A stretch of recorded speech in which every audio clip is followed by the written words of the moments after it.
Yine bir yalqınlı salam hemmeňize. Dostlar, tanışmışlar, doğan kardeşler, hosarlar. Şu yetip gelen täze ýyly 2021-nji ýyly tüýsürekden size gutlayan begeniýän şu begencime göre ýene bir gezek ýene çykyş edeýin edim. Türkmen milli eýneşigimizde bizim Türkmen dilimizi öz bilişiňizi ýaly köp ünsürler Türkmen sanaty watanymyza telewizorlarda, radioda türlü kepleşikler alyp barýar. Hasam öňkü döwürde ýa-ni Safarma Ataýewiçiň döwründe ondan öňkü Gafurowň döwründe hasam ata nime watan diýip radiomyz watdy, has gawupdy täsir ýetýärdi. O wagt biz İran türkmen sehralarynyň biz şu taýda ýaşap şonu radiolaryny dinleýärdik. Gaw desallar berýärdiler, gaw kepleşikler berýärdiler, radio oýuny, radio kepleşikdi, has gaw bolýardy. Şu zatlar bizim dilimize köp täsir etýärdi. Gynansagan bizi şu wagt İran'da yaşayan Türkmen doğrularımız, Türkmen sehrada yaşayan doğrularımız, yani Afganistan'da yaşayan Türkmen doğrularımız, başka yurtlarda yaşayan Türkmen doğrularımız, dilin kençilik çekilya sebebi bize yazmana, Türkmen dilini yazmana, okuymana hiçli mümkünçülük yok, hiçli mümkünçülük yağda öğretmeyenler. Öz bilişini de alıp İran devleti kolasını saklayan İran Türkmenlerini, Türkmen sehreder, Türkmenleri özün gaw bilýändirsiniz. Şoňa Awganistanda, şoňa Kabulda, Kabuldaki döwlet ýolbaşçylary zatlar, höküm sürýärler Türkmenleriň üstüne. Olara hiçli ýagdaý ýok. Şu wagt öz görüşiňizi ýaly mümkin YouTube'larda görýändirsiniz, eşitýändirsiniz. Abdurrahuf diýip bir ýaş olan özüm 9 ýaşyna bar ýogy. O çağany oğurlap ekidip, onun inesinden, atasından pul talep etýärler. Hiç bir düzgünlük bolarmy? Bir ýaş çağany bir ekidip oğurlap, ýani aýtjak bolýan zadym bir parahatçylyk ýok diýjek bolýan. O manyda aýtýar. Bir adamlara asudalyk, arkaýynçylyk ýok diýjek bolýan. Awganistan Türkmen dogulumyň arasynda. Onun Türkmen dogulumyň arasynda şoň ýaly türlü bir saýtlarda okap otýar, bildirişleri okap otýar, bilotýar. Hiçli şoňa ýagdaý ýok. Döwlet tarapyndan zatdan tafliýada bolan kynçylyk bilen tafliýar. Öňräçigam Türkmen sehrada şu ýagdaýlar boldy. Ene tasy aglap, engrap döwlete ýüz tutdular şu döwlet İran döwletine, şu İran içinde bolan ýagdaýy şonu tap berdiler o çağany. Ene diýen zadyň, ata diýen zadyň açyna çağaly bolsa özüni unutýar mudan. Diňe çağasynyň arasynda bolýar, pikirine bolýar, şonu okutjak bolýar, işletjek bolýar, öýletjek bolýar, maşyletjek bolýar, ilmli bilimletjek bolýar, mudam alatasynda bolýar. Özüni ýani ene diýen zadyň özüni unutýar. Özüňiz bilişiňiz ýaly heýwanlarda şon ýaly, kuşlarda da şon ýaly, ene çağalyň zatdan gorak edýär. Bizim özümizem şon ýaly. Her bir adamyň, her bir heýwanyň o ganyny bar. Şoň üçin men ata watanma ilme günüme gowanýan, büýsenýän paragatçykdy diýsem alyp barýarmyz. Büýsen many köp ýagdaýlar bar. Şoňa uly adabry, uly bir bize döwlet şol paragatçykda alyp barýan ýagdaýlarymyz, goňşy ýurtlar bilen öz ýurduň içine de şoň ýaly. Men etsen ýylyň 2018'de, 19'da, yani 2020 yılı geçenle ötön yıl täze şuurlar Türkmen sanaty watanynda tutdum. Ýylyň doğan garnaşym hiç açan Hudaý janyny köp görmesin.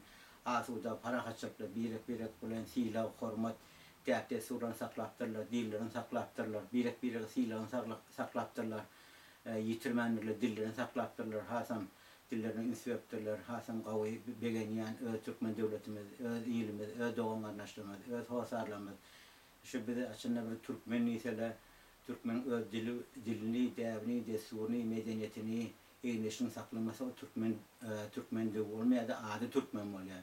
Gynansagan biziň dilimizi, däbimizi, desturymyzy ogurlap ýawaş-ýawaşdan alýanlar. Belirtmäni sebäbi biziň elimizde radio ýok, telewizor ýok, gadet ýok, Türkmen dilinden İran Türkmenleriniň arasynda ýaman kynçylyk ýagdaýda ýaşaýarlar. Hem ekonomiýa ýagdaýdan, hem medeni ýagdaýdan, hem siýasy ýagdaýdan, haýsy ýagdaý tutsaň şoň ýaly. Ozan biz öz ata watanymyza, ilimize, günemize, döwlet ýolbaşçylymyza gowanman bolýas, büýsenme bolýas. etken silahlarını, hormatlarını ilegüne, doğanın anlaşlara, devlete hasan begenler yer, büyüsenler yer. Aytmana diymana zat köp. Şu esasымен üns veren zadım yazıyarlam Fars diline, Türkmen diline, yani Tuvakkıç Türkmen ilim adına alıp baryanın parakatçılığı, asudalığı, hasan şonu üns veren, guvaniyan, büyüseniyen, şurada betem üns veren şahirlamıdı, yazıcılamıdı, alimlamıdı, başardığımdan elimden gelen işleri tanıyan. Ondan sonra tədədə İmo yağdayı görətdim. İmo ve İmo'nda Xudaya şükür hədə 300 adam var. Ona degişmeler yani nime şadiyan yağdayları da atlar. O oğullara, qeylere iyi veriyen şura begensinip begenmek bir qavzat.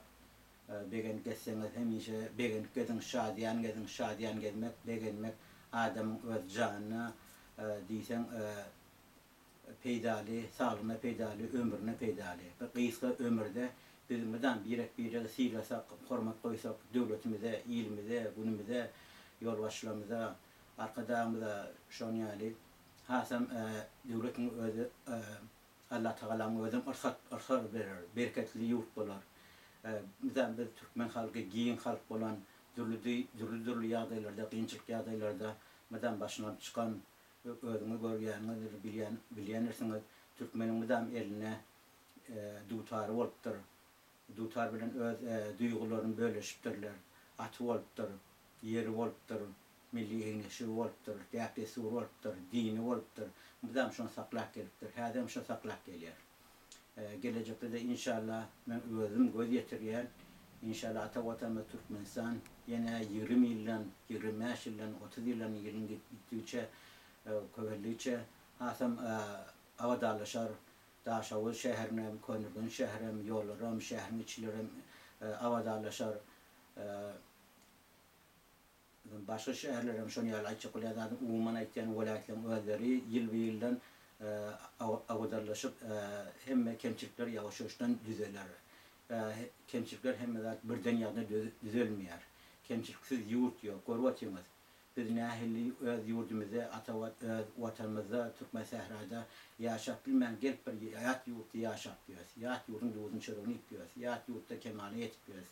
Ýat ýurtda öz watanymyza, ilimize, günümüze hyzmat etjek bolýarys. Dogry biziň aýamyz bärde ýaşap ýörüs. Bärde ýaşaýaryn. Emma ýüregimiz ata watanyna, ilde, günde dogan gynlaşyň arasynda. Biz gynansaňam siziň toýlaryňyza goşuş bilenmezak. Yas bolýar, yas ýagdaý bolýar, onlara goşuş bilenmezak bir duýgu düşüp bilirmek.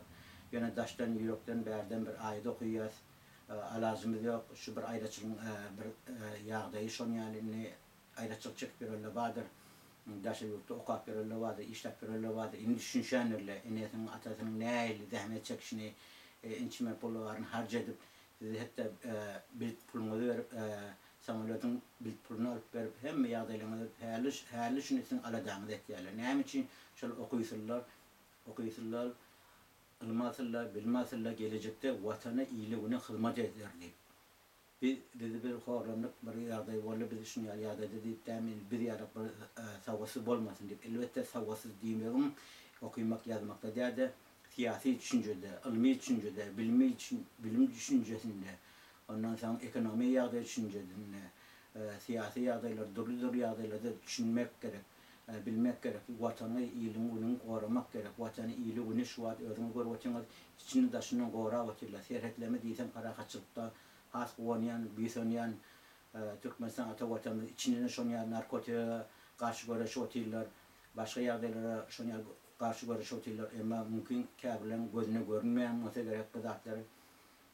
Emma gynansaňam Türkmen sähramyzda biziň ýaşlama diýsem gaýlany narkotik jesim bilen, arak jesim bilen, garyplyk bilen, yeter yetmezlik ýagdaý bilen, onuň başa dillemden şonu ýaly ellem gidip barýar, däpde söýlemi şonu ýaly ellem gidip barýar. Gosbony aýtmaly bu zatlary, bir aýtmaly, kim aýtmaly, nirde görüşmeli, nirde aýdylmaly bu zatlar. Ýurdun içine kepetmäni goýanaklar, ýurdun daşyna bolsa däme hepim däme başga ýolga gidip oturlar, kä bolsa neme yaşlı pulu dolar gördüm özlem fikrini götürüyorlar. Ya dünkü imanı ba adamların iman ellemek diyorlar. Ya gerçekten böyle oyna olup diyorlar. Nemeler o zatlar. Hani bizim dünkü ideolojimiz, hani bizim fikrimiz, hani bizim imanımız. Elbette her yurtta, her sistemde bir kemçikleri var. O kemçikleri düzeltmek gerek, uğruna düşmek gerek. Mesela için işsizlik mi? İşsizlik zavatları öğretmeli, fabrikaları öğretmeli, halka öğretmeli, salkada öğretmeli, duru yağdayları öğretmeli. Öyle de gelecekte inşallah kretiyen Türkmenistан ata vatanının programına bağdırtı ve vatandaşlarını, ildeşlerini iyiçik etmek için şu yağdayları öğretmeli. Öğretmeni kabul bilyanlar İran'a ençeme studentler iyi verdiler, ençeme ilimler oraları başarılı da ailecek olurlar, yurda karşı olunacak olurlar. Bişkek'e şon yani ben önem ayıp geçtim. Oralarda ailecek olurlar. Türkmenistан ata vatanımız, devletimiz iyiçik ettiğini, oralarına hasarlık etti. Ya da Moskova'da ya başka yerde okap verirler var, ya şon yani işlep verirler var. Başarılı şunun ağlarını bulaştıracak olup olunacak oluyorlar. Onun hiç kayısı bizim vatanımızda, ilimizde, günümüzde yürek avanaklar, işsizliklerine ya horduklarına ya da baylıklarına ya başka yerlere olan niyetleri yurdu bulaştırmak, devlete, halka karşı, halka devlete karşı kullandırmak, ondan sonra demokrasi yok, adam hukuku yok dedem, gıygırdıktan, o adak radyasından başka yerlerden öğretmek. Aydotin Erdoğan yeyli ya Erdoğan yeyli ne alparslarına var dillerine dağlarına ona kabir yağdaylı inni bir ösüp var ya Türkiye kabir yağdaylarda dağlarda Avrupalaşıp cemiyetine oraya doğru o yer ayratin şuna da mı öz aydallarını etmede şuna yem şart kayıt diyorlar siz ençeme diyen Ermenileri öldürdünüz diyorlar ençeme diyen Kurtları öldürdünüz diyorlar ne ama esas berde devleti oynamak devleti öz kolaslarını almak niyetleri var onun Türkleri yürü avanaklar Osmanlı İmparatorluğu'na Europlar avanaklar, Türk halkına Europlar avanaklar başarsa şu yurdi olunacak oluyorlar. Yani özüm bir yani Azerbaycan'da bir çıkış etti. Oradan bir koşka etti. Şu koşkayını alılı götürdüler. Ya neme Gülmatar'ın radyoları, gazetleri, televizyonları Anglılar oradan şirketler ait edip başardıklarına İran'la bulaştıracak olurlar. İran'ın Daşırut Alpbarşı Daşırut Ministeri Zarif Cevaz Zarif onları da karşılık görközdi cevabını verdi şeyler. Ayçak olyanlar yurtları bulaştıracak oluyorlar ne eyleyadıydılar. Başarılar şu yurtlardan bulaştırıp şuralardan peydalanacak oluyor. Azerbaycan bulaştırdılar Ermenistan'la. Doğru Azerbaycan doğrularından yer otayda meselesi var. Gurun otayda mesele yerde değildi. Gurun NATO Türkiye'nin ulunmakta. Otayda Türkiye'ni Azerbaycan'ı natan çileni etmekte. Otayda o başka fikirler var. Gurun otayda neftte var, gurun gazda var, gurun onun baylıklarını var. Şu baylıklarının başarılı öz illerini alacak oluyorlar. Şu yağdayları öğretecek oluyorlar. Siyasi yağdayları izinle var. Yani orada bana ayıttı da arkamda NATO duram ka deyip ayttım dedim. Ben şu koşkayım dedi. O da durmadı deyip ayttı. Eyyam sözünden dilinden ayttı. Aytacak olayanlar bir yağrayıcılık, bir maskaraçılık. Başarılı yurt olacak oluyorlar. Ben şunun için ata vatanıma 20 günüme arkadağıma kovanayan, bisonyan, devlet yolbaşını kovanayan, bisonyan oynak olacak olmayan, öz borçunu ona alıp var yani. Hatta Reşik Meredov, Daşırut Ministeri, Gorbatin Daşırut'ta da çıkış ya da demi dağırları yazıp böyle arkadağıma şunun yani neft yurdunu yangan ben ayıttım Katar deyip, Katar ol Arapça, Arap yurtlarına Arap'tan çıkacak oluyor, başarılı ekonomiye sürecek oluyor, medeniyete sürecek oluyor, siyasete sürecek oluyor. Parakatçılığı hatam şu parakatçılığın aslında. Biz olan kadarını bilmeli. O da o titli plajit fikir etmeli. Atır satırlayan fikir etmeliler. Atır satır hükmen ederler düşmanları.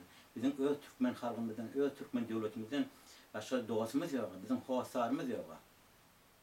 Şu öz yurtum özün şun qora oturları. Men yurtta ta vatanı illuğunu yaşamda gördüm ben nehli dini düşüncelerin adamla dağılacak oluyorlar. Nehli narkotiklerin adamla dağılıyorlar. Nehli fikirlerin taraflarına dağılacak oluyorlar. Adamla an düşüncesini özünü çıkacaklar. Ola fikret yanılmayan bizim öz yurdumuzda ata vatanımızda yüreği varıptırım kadı. Ya Türk mesele yüreği varıptırım kadı düşünüyorum. Yok. İnançam onu yerler adamla dağılacak etiyorlar. Adamla dağılıyorlar.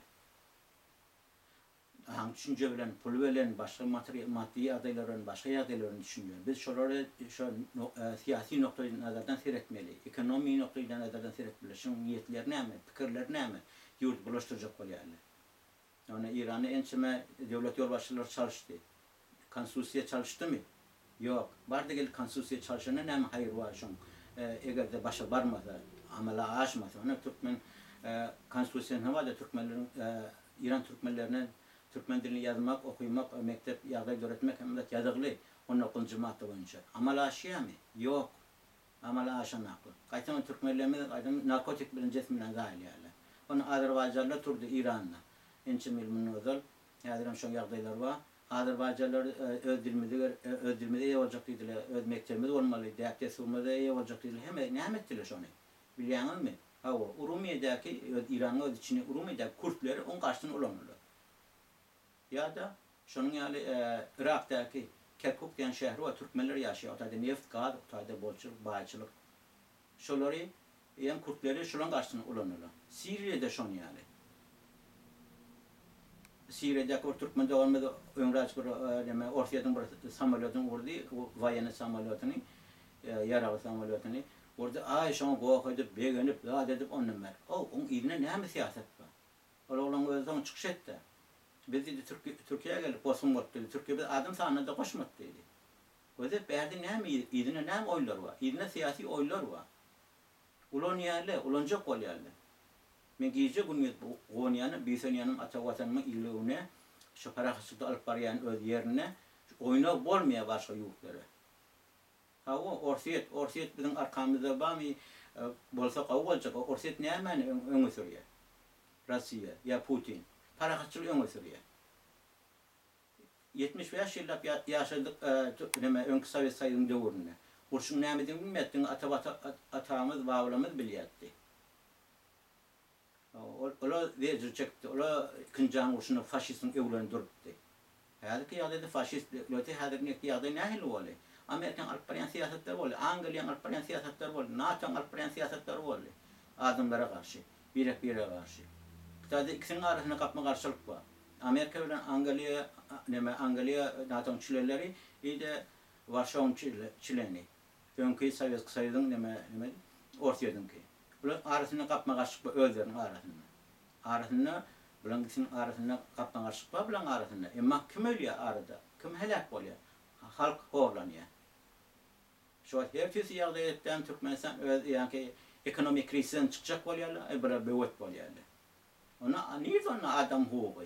Ne için ekonomi taraftan ösülecek olup şu yurdu demi talaş etmeyerler.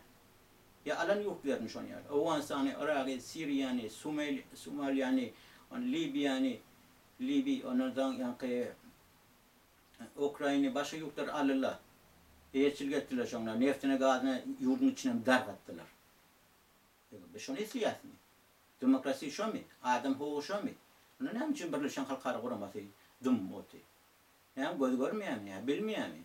Ya türmelerin içinde, siyasi türmelerin içinde yağda olayların bilmiyor mu? Her yurdun içinde. Her yurdunun öz cellatları var, öz bileşimleri yani. Siyasi türmeleri var. Yani başka türmelerim var.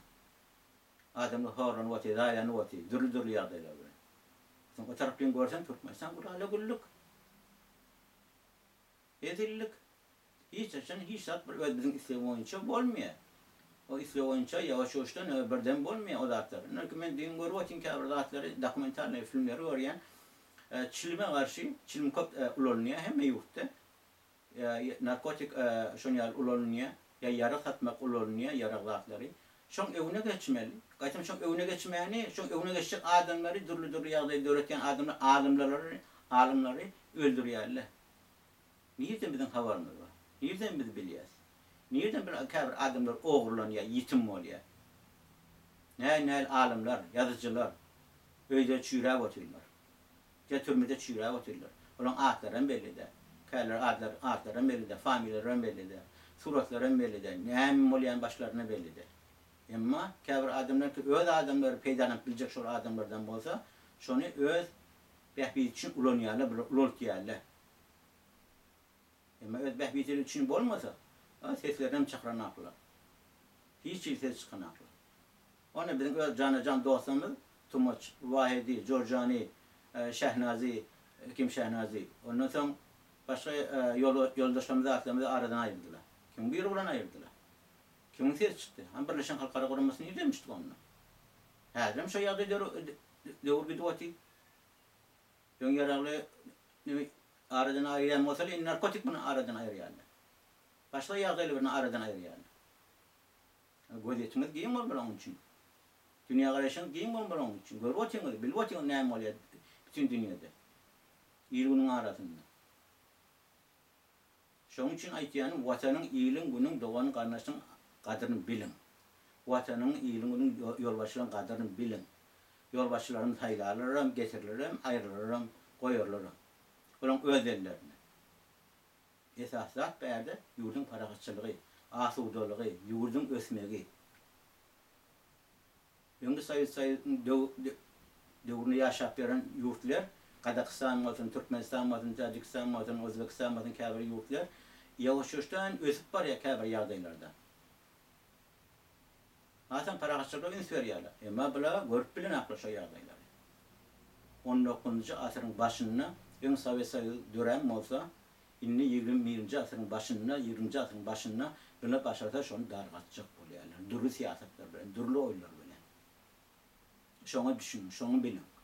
Öyle bir de Euro avanaklar, bizim vayenli yağdaylamada, bizim milli devletimizde, bizim milli devlet yolbaşlarımızdan hiç kaysın Euro avanaklar. Ya adamlar işsiz gelip ya orgu etiyerler, sözcülük etiyerler, ya başka yağdaylar bile mecbur yağdayda, onlar Euro'lar avanaklar, avamarlar. Berdi ulu siyaset gidiyor. Belki şehirde koronavirüs yağdayı, Covid-19 yağdayı, kabir yağdaylar baştan sağlama savulsun. İnşallah hiç açına uç olmasın. Onu başarsalar onunla İran iyi olacak olvatıyla, İran bulaşacak olvatıyla, Arabistan Suudi bilen.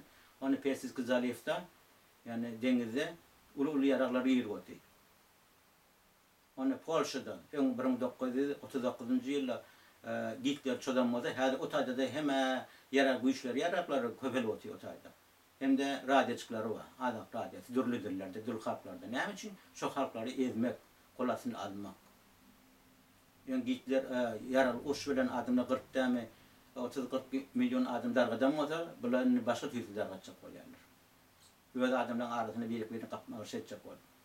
Adamlar ekonomiyatından kısıp, ondan sonra başarsa devlete karşı olandan sonra öğler, ıskından kaçandan sonra öğler var, iyi olacak oluyor. O siyasetler oylar var. Dürlü bilen siyasetleri var. Şu siyasetlerini öğrenmeli, bilmeli biz.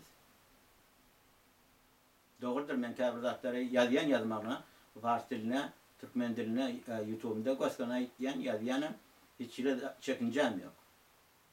Ona mesela başka ne yapmaya gerektir? Türk mesela vatanımızda 20'den günün ayrılık çıkacak diyoruz. Yani bir nesile bir hizmet etmeyecek olsak, gösterine dağıtlar etmeyecek olsak ne yapmaya gerek? Ona bilvatıyız. İran inşan vaktinde, savaktiyen devrine, bir de adamlar terbiyeledi Truman içine.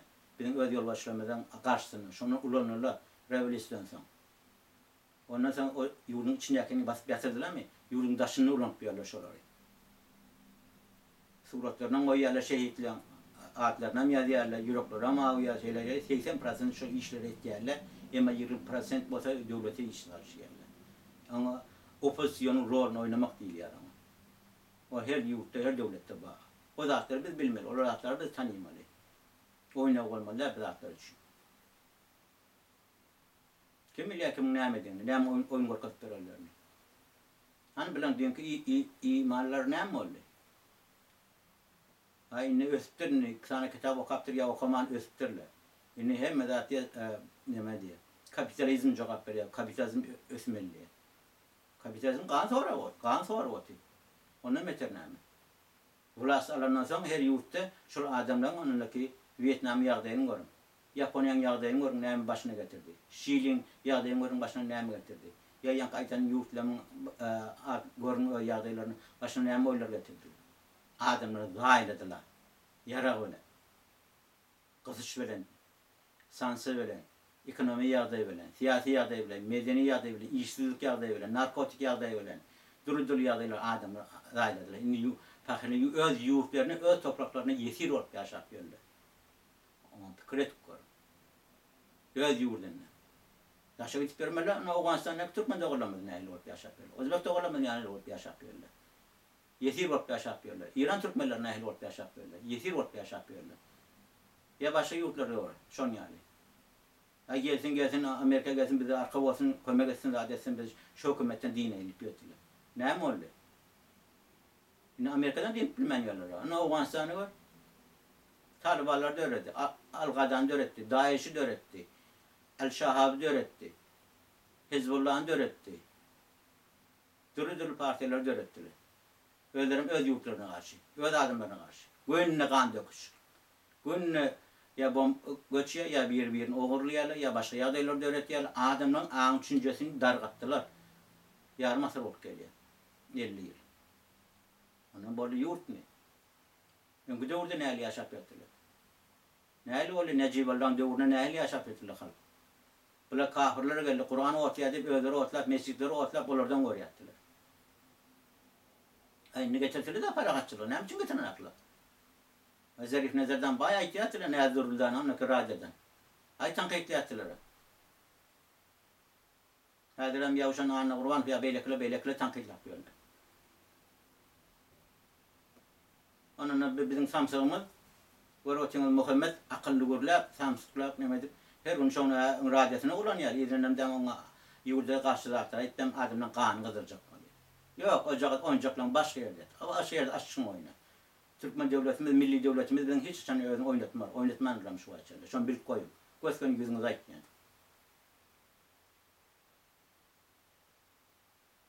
Ben bir zaten aytyanım sebebi bir adam anını düşüneceğini bir adaçık bir açın diyecek yani. Hükmen devlet organları size aytma diyemeli yani zat yok. Devlet yarbaşlarının vayını yadırlardan laflardan. Asuda iş yapıyorsunuz, asuda ocağınızda yaş yapıyorsunuz, asuda gel gideceğiniz. 5 vilayette bak gördüm. Oğlanı bak gördüm, yaşayışın durmuşun gördüm. Yok diyecek ya kemçilik, bağ kemçilik. İşsizlik bağ, aile kuruluk az. Ya şu an ya istirafhane yok, ya da yankı mesine muhtar, ya yan zatlar var. Ola da bolur yavaş yavaştan. Ya şu yurt para kaçıkta bolsa bolur, bağır ya bolur. Olmayacak zaten. Dagavarla yazılıyor, neft gazın anırarken hükmen paracıyla ya da devlete yeter. Halka yeter. Ziyanı yetmez. Onu keserhanlara dörüdü. 5 vilayette 5 tane mescit dörüttüler. Mescitler o vakti Niyazi Sabah Murat Atayur'un yolunu yıkayan vakitler ne mi diyettiniz? Yani ulot diyettiniz. Mescitleri kurup böyle ne için sesini çıkanak? Her kim okuysa öz için okuyor. Öz için imanı var, öz için ne mi? İkrarı var. Benim için mi ya, başka bir için mi? Yok. Şunun için kaç etken sizden eğer olun. Yurdunuzu, ata vatanı, iyiliğini para kaçıkta saklan. Doğru bizim horuk çıktık. Horuk çık bir geklerde özümü satımıza satmasam. Yaşasın ata vatanım, yaşasın para kaççılık, yaşasın iyiliğinin. Hiçten öz iyiliğimi, doğanlarlaşımı, hosarlığımı kemsitmerim. Hiçten. Yırkaman kemsitmer hiçten. Dili olan olsun, başka yerde olsun, elimden gelip koymak eder. Gelin erkek olyan olsanız, göz kameran evini kuruluşayım. Sonra da cevap vereyim. Etken oylarına açıp vereyim. Gençe milnumadarın akmıra kurberli. İnterview aldı, hiç kaysını ayıtıp vermedi, vermedi. Biz öz vatanımızda, öz ilimde, günümüzde daşa çıktık, karşı gidersin mi? Sisteme karşı gidersin mi? Sistem düzeltecek var mı? Yolbaşının gözleri düzeltecekler, düzeltip bilirler mi? Yolbaşını kim kolat neme, gözasın mı? Çünkü ata vatan ne? Hem cihanını tutup görün. Hatta inerki Kanada'nı görün. Onun koça çıkan utanyan, namus etken. Metro minyen, otak minyen narkomarlar. Öysüzler. Hosarı yok bakırlar. Adam gözlerim, ayal maşgala. Durmuşta hepsi yaday olup biliyor. Neşeden aylantılı ya da demi öldüğünü, onu da sebep var. Ya da içkiden dayılanttırlar ya başka yadaylar durmuşta bıraktırlar. Bu eçek et pasar et polyana. Birinci baylıkları var. Nefti, gadi, toğu, gadi, cengeli, ağaçları köp baylıkları var. Şunun bir köpük devleti halka harcadan akla. Nalog alyalı ilde. Şu alınan nalogu özlerini harcetlerler. Görüyorum devletin siyasetini, Angliyan siyasetini. Ama bizim devletimizde şu nalog alsa her adamları bugünden mi alacaklar? Şunun için adamlar iş bilen için etmeli, yağda bilen için etmeli. Adamlar işsiz koymalılar. Stalin doğru neydi? İşsiz adam attı mı? Ya Androv neyli fikirleri yöne sürüyetti. Neyim için aradan ayırdılar, iyiyem çıkan. İşsiz olmasın dedi, bizi önkü yağdaylarımız, yanlışlıklarımız düzeldelim dediler. Ekonomi yağdaylarımız dedi, Amerikan yoluna durayım dediler. İyiyem aradan ayırdılar. Özünü görüyorsunuz, Şarinko'yu yağdayları, başka yağdayları. Geldi Gorbaçov düzeltecek oldu, Gorbaçov açım yönkü demede dahiladi. Bir eden işi, kavadan işi onu Germanya'ya birleştirdi. Germanya'da yine faşizde ayağa kalktı. Ağlarına ağlağa düştü. Yeltsin onu izin aşağı yani. Hadren Putin alıp var. Putin onun çıkışlarını gördün mü? 5 saat çıkış etti. Angeli çağırılan jurnalistlerden sonra verdiler ona. Sonra oradan da açıp cevap verdi. Siz öz meseleni çözün dediler.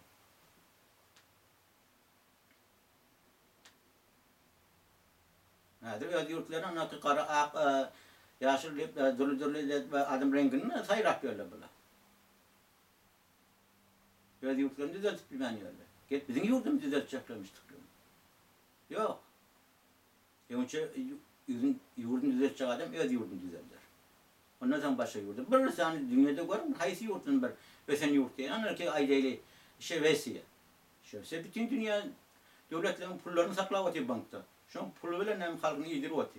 Şunu da diyanın toğun suğun gazın pulunu vermeli. Adamlar kaylar kavu yaşayal. Ama kavu yaşap, çünkü o derecede de ki neyel yaşayacağını bilen akla. Hem yadayla öpçün edildi. Özünü öldürüyen koy. Onu ne diyecek? Ama bizim yurtlarımızda garip yaşayarlar. Şu başarıda cahil edincek, öğü edincek, anıver edincek, gelin edincek, oğlu görecek. Gariprak yaşayarlar. Şey deyip de ömürlerini ötürüyorlar. Şey deyip kararıyorlar. Esası hem yerde her yerde medeniyet ösmek. Medeniyet ösmese, ağın düşünce adam ösmese o yurt o nimetin yedilmiyor, düzelmiyor. Sana halk devlet bilen olsa, devletin halk bilen olsa o ayrıtın olur. Bizi o derecede rahattır. Yurda var ya oğursu köp. İdara var ya oğursu köp. Ağırlamak. Para almak. Ne için yok ne için ona? Stalin devrine ne elti? Bir köp gitse mağazini vermesi 3 ay türmesi vardı. Vay ne film yazartırlar. Stalin şunu alıp Azerbaycan'ın işte izine oğurmuştuk, oğurluk ettir falan diyeyim ben de. Türlü zatları, komislere karşı dört yerler, becer yerler. Onlar ki Amerikan filmlerini görüyorsun İngiliz dilini. Türlü. Ödürünü ağlamak. Ne hemen bitaydı. Tadı adam ağın layık yerler. Öldür yerler. Yani için radyan öğrettiler. Azap kaliyasını. Yani için Birleşen Halklar Koruması içili bolyan psikolojiklara, cinayetlere dünyada hiç hadi evine geçmeden. Kızıl Ayyam Cemiyeti ne hemen? Birleşen Avrupa'sı ne mi? İttihadiyenin OBS'ye. Ya başka adımla kurumaları. Ya Cenevre ne mi? Görüyorum. Oturup oylanışıp görün, kırlanışıp görün. Bilirsiniz yurdun kadrini.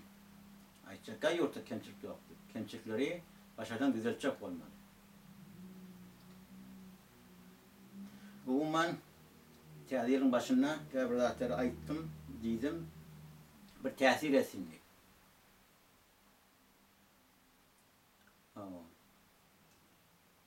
Başarsanız işleyen, kazanç edin, nerede yaşayamıyorsanız, inatağınıza koymak edin, puluyu verin, şu inatağınız size seyredip, sizi doğurup, sizi ön ve sürüp, adetlemiş şey karra vakiller şu var.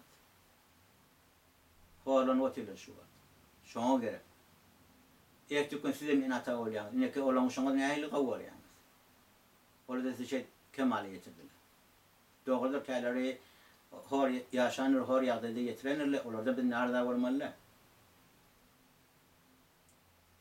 çarkı felekte bir zat var. Hem zat çarkı felekte yan zatı evuruk gelen adamı. Depme kapıyını deferler kapıyını diyor. Hiç için günahsız adamlara deyip dolaşma. Hiç için hak iş etme. Aylam dolanıp gelir.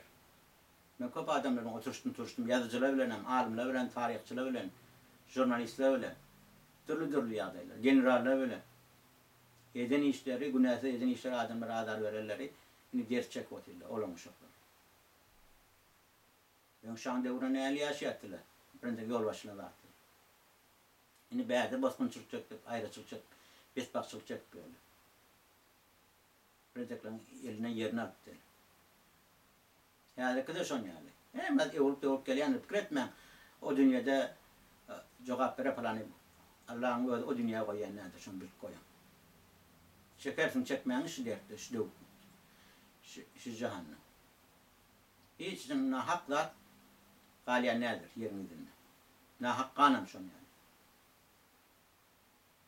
Bu men bağışlan, men sizin kellerinizi ağırtmak niyetim yoktu. Yani bir yüreğim boşuda inedim fikirlenmeye, ayda inedim fikirlenmeye, böyle şey inedim siz bilen. Vatanıda, ilinde, ununda, doğan anlaşmada kovanın. İnan atağında kovanın. Başarsanız işiniz bilen okunuzu bilen olun, ilm alın, bilim alın. Her zatın vakti vardır, her zatın öz devri vardır. Vaktince devirdir, her bir devir. Gelerde inşallah düzelip gider hemen yani. Düzelmeyecek alaktır hem de düzelir. Biz şuurumuzu görmeyelim. Ya 3 yılımızı 5 yılımızı görmeyelim. Yok. 10 yıl olur, 5 yıl olur, 5 yıl olur. Allah Teala'nın veren ömrüne. Allah Teala hem işi yakşı niyette olalım hem de düzelir gider. Yakşı niyetim olsa, pelin pes olsa düzelir. Men Türkmenistan halkının devletini, halkının şunu yani halk var yani. Peli pes halk var yani. Niyeti düzül halk var yani. İmanlı halk görüyen, imanlı berk. Otursalar ne iyisiyle, işsiyle, tansesiyle, ne emişesiyle. İyiliğine bir doğasını okuyanırlar. Ayet doğasını okuyanırlar. Ne hemen anlat yaşar. İmanı anlat yaşar. Adamdan imanı eline aklın başına hiç yaşar. Başınız dik olsun, canın sağ olsun, düşündüğü yıl olsun. Yaxşı arzuda olayım, vatanda ilimde okunayım.